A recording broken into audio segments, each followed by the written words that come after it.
Okay, let's have a look to the smart contract behind the gold tokenization DApp. So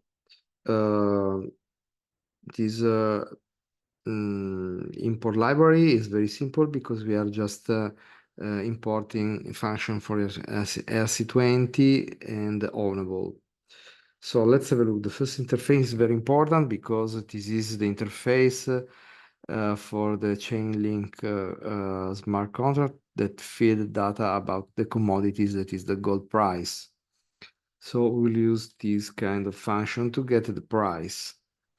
Contract gold swap is an ERC20 and ownable because some information can be only done by and managed by the owner, deployer of the contract.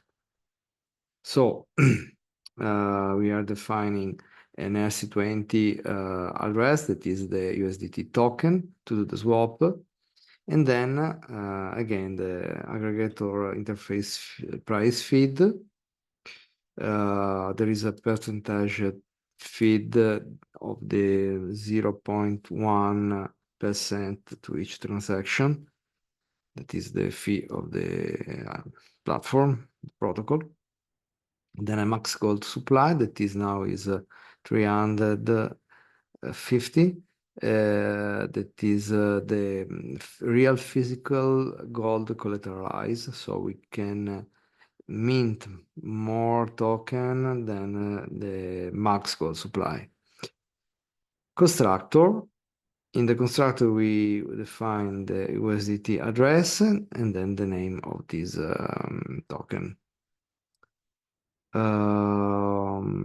Then is defined also the price feed that is a specific contract in Sepolia that will update the smart contract about the gold price in USDT, in dollars.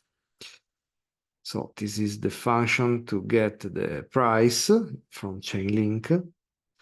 This is just a test. Then we are the possibility to set and change the percentage of the fee.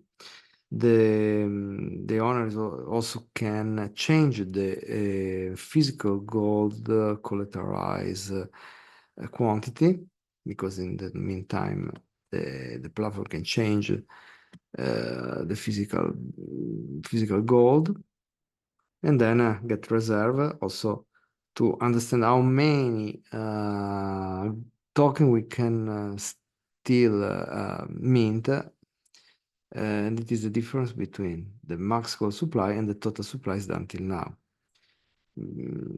Because the total supply will increase step by step after the swap from USDT to gold.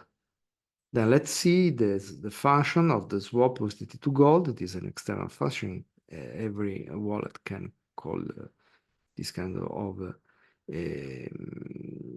function to get the gold token and also eventually to do the opposite of the swap. So internally to the function, the gold price is available thanks to Chainlink through this kind of function. Then it's calculated the fee, calculated the net amount, and then the net amount is used to calculate the gold amount, that is the net amount divided by the gold price. Then there is a requirement that is the total supply plus the gold amount cannot be more the max gold supply. And then we have the transfer of the USDT token from the message sender, that is the wallet, to the address, that is the address of the smart contract,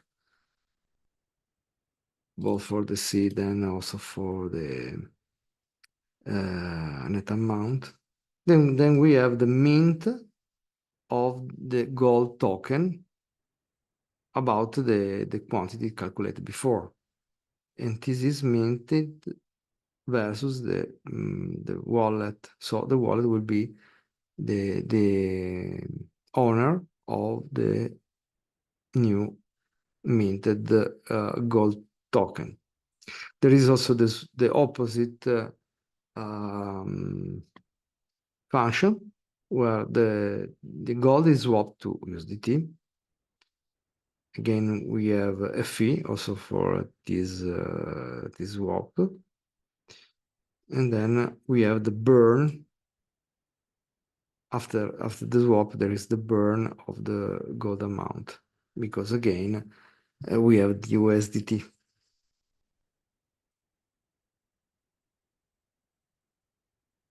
And then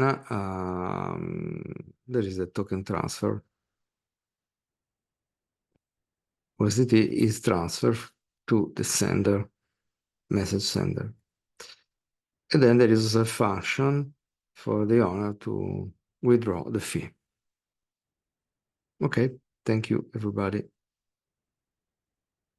I want to underline a very interesting things, that is the calculation of the gold amount token that is in 18 digits versus the net amount that is in 6 digits, that is the USDT, and then the gold price is 8 digits. So this is the correct formula to calculate the gold amount based on the division from the net amount in 6 digits and the gold price in 8 digit. Thank you.